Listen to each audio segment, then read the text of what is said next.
안녕하십니까. 이것이 신앙 고백이다 시리즈 7권 중에 세 번째 책 하이델베르크 교리 문답서 제29주일 주제는 화채설. 오늘은 제79문의 세 번째 시간이 되겠습니다.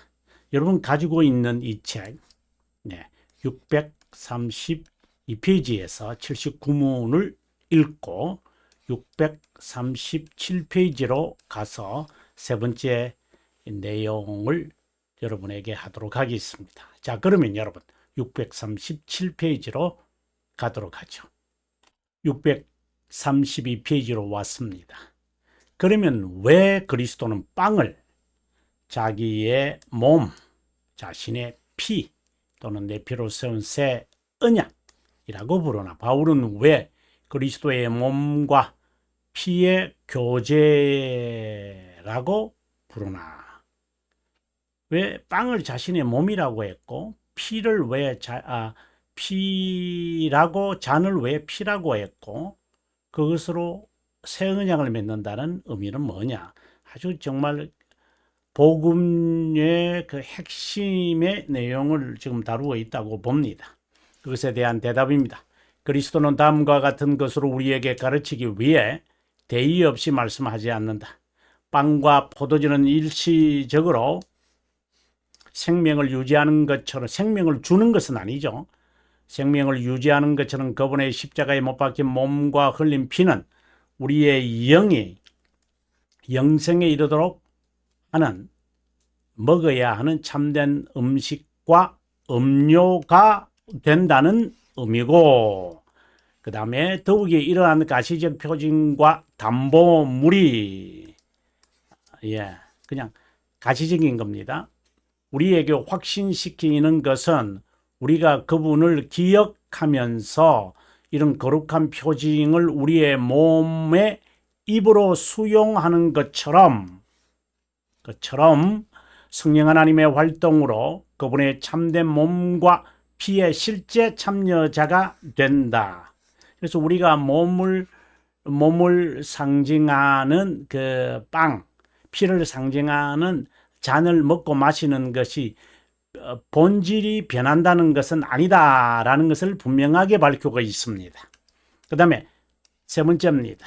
그분의 모든 고통과 순종은 마치 우리 자신의 인격에 실제로 고통을 겪고 하나님께 죄를 위한 만족이 되는 것처럼 우리의 것이 된다. 우리가 이렇게 먹는 것처럼, 우리가 실제로 먹으면 내 안에 들어가서 다이제스트가 되어지는 것처럼 실제의 우리의 것이 되게 한다라고 말씀을 고백합니다.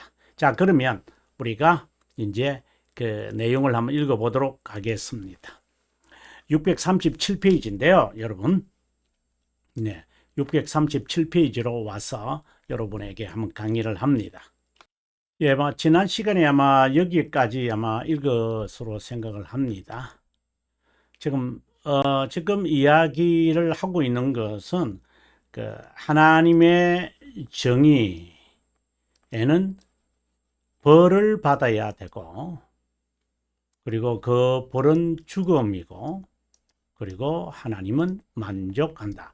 이것이 어떻게 본다면은 구속 사역을 아주 간략하게 말했을 때입니다. 이제 이와는 상대적으로 우리가 또 볼 수 있는 것은 하나님의 진노와 그리고 저주를 받아야 하는데 그것은 희생제물이다. 그리고 누그러뜨림이 된다. 이제 이것도 구속사역을 이야기하는 거죠.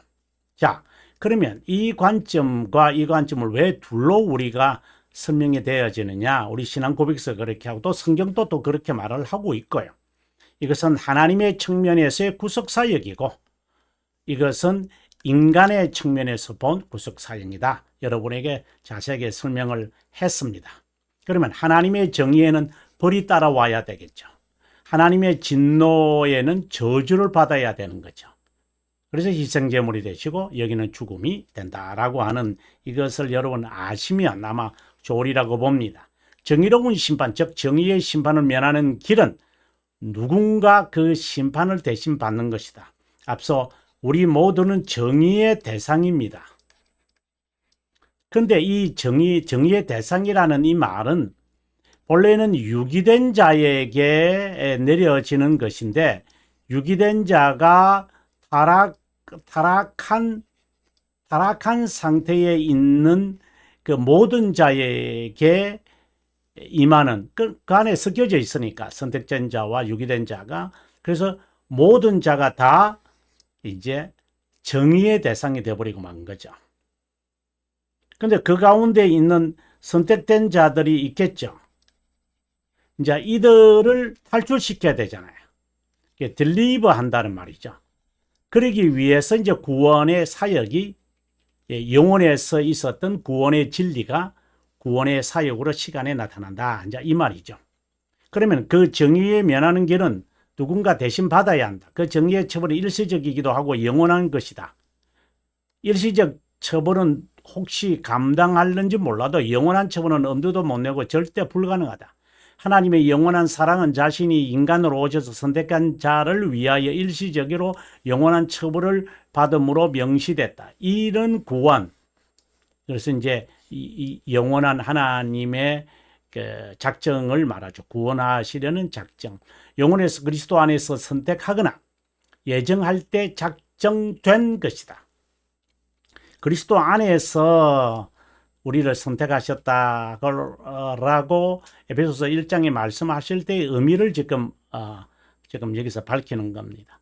그리스도 안에서 선택했다는 말은 이미 구원의 진리가 예정에서 창세 전에 완료된 것을 지금 말씀하고 있다. 사실상 그것을 의도하고 있는 것이죠.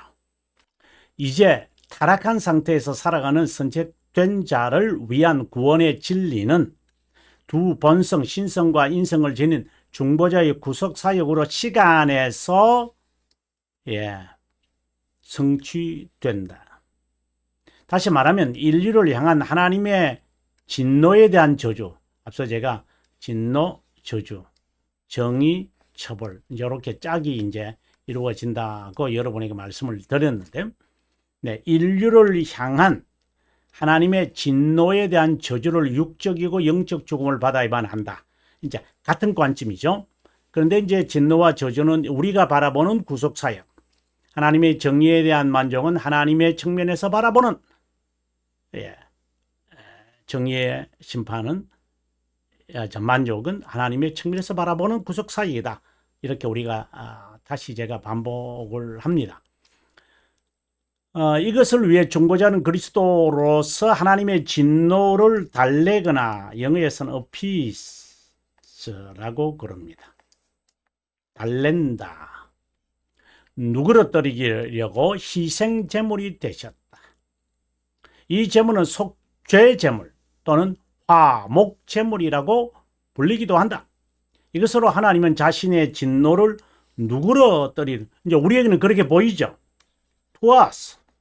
그럼 하나님의 진노는 만족한다. To him. 다시 말하면 선택된 자를 위한 구속 사역이 완성된 것이다. 구속 사역을 이렇게 표현할 수도 있고 이렇게 표현할 수도 있습니다. 어떻게 보면 한 어군이, 아니 예를 들어서 하나님의 진노가 만족돼야 된다. 그 틀린 말 아니죠. 그냥 논리적인 이야기를 제가 한 것이지, 하나님의 정의가 누그러뜨려졌다. 그렇다고 해서 그 처벌이 누그러뜨려졌다. 뭐 말은 좀 어색하지만 틀린 말은 아니죠. 그냥 제가 좀 더 명료하게 설명을 한다는 것이죠. 계속해서 읽어보겠습니다. 하나님의 영원한 작정은 선택된 자에게 자비함을, 이거는 아주 중요한 관점입니다. 우리가 하이델베르그를 우리가 봐도 우리가 주일을 우리가 52주일 동안 주제를 가지고 공부하는데, 그 중에서 제 5번째 주가 바로 정의에 대한 것이고, 땅땅. 이것은 바로 이 안에 속한 내용은 바로 중보자다. 그래서 바로 제6주일에 보면은 중보자에서 두 본성에 관한 이야기를 우리가 고백하게 돼요. 그리고 난 다음에 믿음에 관한 이야기가 나오죠. 제7주일에. 이렇게 이제 살짝 이것은 이제 논리적인 설명들이잖아요. 그래서 우리가 중요하게 신앙 고백서를 바라볼 때 이 하나님의 정의라고 하는 이것, justice죠. 이 개념을 명확하게 갖고 있어야 돼요. 나중에 최후의 심판에서 우리가 이제 웨스트민스터 33장, 여러분 제 책이 이제 주석이 있으니까 여러분 살피시면 되는데 33장 2항에 이제 들어가면은 하나님의 정의의 영광이 누구에게 나타나느냐? 유기된 자에게 나타나고, 그 다음에 하나님의 자비의 영광이 누구에게 나타나느냐? 바로 선택된 자에게 나타난다. 여기서 말하는 정의, justice를 말합니다. 자, 이렇게 해서 이 정의라고 하는 이 단어가 구속, 사역, 구원의 진리에 있어서 매우 중요한 그리 키워드가 되죠. 그것을 이해하려면 16항과 플러스 20항을 동시에 보셔야 돼요. 이 사이에 중보자에 대한 두 본성에 대한 고백이 이 안에 들어가요. 성육신이죠. 중보자 그리스도의 구속 사역 완성은 마침내 선택된 자의 죄값을 다 갚게 되므로 그분의 진노를 누그러뜨리거나 정의가 만족함으로 같은 의미죠. 선택된 자에게 영원한 작정에 있었던 바로 16항을 방금 우리가 읽었는데 읽은 것이 아니라 그 벨지카에 대한 이야기를 했는데 자비함이 베풀어진다. 그래서 자비함의 영광이 드러난다 라고 웨스트민스터 33장 2항에서 말하고 있는 거죠. 이것을 가리켜서 우리는 공의로운 심판, righteousness judgment라고 그런다. 여기서 제가 자비함의 영광과 정의의 영광, 또 다른 말로 한다면은 자비함의 영광이라고 하지 않으려면 자비로운 영광, 그리고 정의로운 영광, 이렇게 이제 말해도 뭐 뜻에 차이는 없어요. 표현의 차이가 있을 뿐이죠. 이것은 선택된 자를 향한 영원한 자비함이 시간의 언약으로 드러나기 때문에 자비함의 언약이라고 우리는 칼빈성은 이렇게 부른다. 제가 조금 템포를 조금 빠르게 했습니다만은 정말 중요한 내용들입니다. 여러분 다시 한번 여러분께서 이제 이 강의가 마치면 다시 한번 반복했으면 좋겠다. 그렇게 권해드립니다. 자, 그러면 1번. 우리의 질문이 이런 거죠. 왜 그리스도는 빵을 자신의 몸, 피를 자신의 그 잔을 자신의 피 또는 새 언약이라고 부르는 이유는 무엇인가? 라고 하는 것에 대한 동그라미 1에서의 답입니다. 그리스도께서 제정한 성찬의 대의에 관한 신앙 고백이다. 대의. great. 큰 이유가 있겠죠. 그러니까 그것을 우리가 이제 그것 때문이다. 큰 대의가 있다. 라고 하는 것입니다. 그 대의는 빵과 잔이 일시적인 생명을 유지하는 것처럼 표징인 것처럼 십자가상에서 못 박힌 그리스도의 찢긴 몸, 피 흘린 피, 표정된 것, 즉 영에 참된 양식으로 영생에 이르게 하는 참된 음식과 음료가 된다. 마치 담보물이다. 떠오르게 하는 것이다. 표적은 영생을 주지 못하지만 상징된 것, 즉 표징된 것은 그리스도의 몸과 피는 영생에 이르게 한다라고 하는 것. 이것을 만약에 변질론, 이제 우리가 이제 이거는 화채설인데 화채설보다는 이 용어가 훨씬 낫죠. 그럼 변질론이 아니라 그것은 아니다. 말입니다. 그것을 바라보면서 이게 본질적으로 변해서 우리 안에 들어가서 본질적으로 변해가지고 우리의 본질을 성화, 성격, 성화, 은혜롭게 만드는구나. 그렇게 생각하면 안 된다. 라는 것을 정말 콕 집어서 지금 말하고 있다고 봅니다.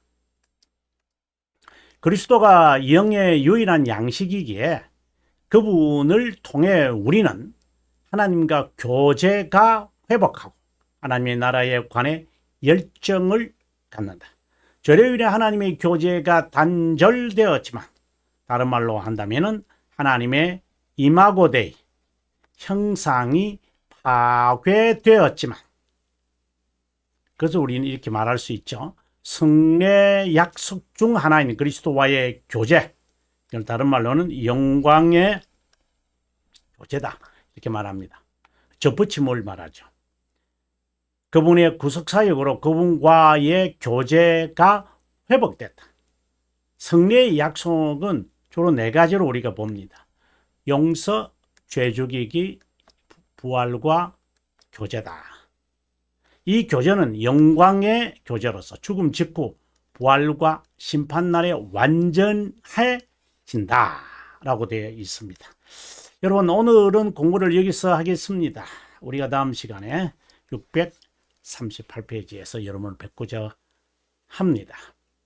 정말로 우리가 매주 또는 매달 또는 분기별 우리가 성찬식을 하면서 그리스도께서 지정한 새 성찬을 통해 어떤 은혜를 우리가 묵상해야 하는지 정말 정확하게 하이델베르크가 말하고 있다고 봅니다. 그러면 다음 시간에 뵙도록 하겠습니다.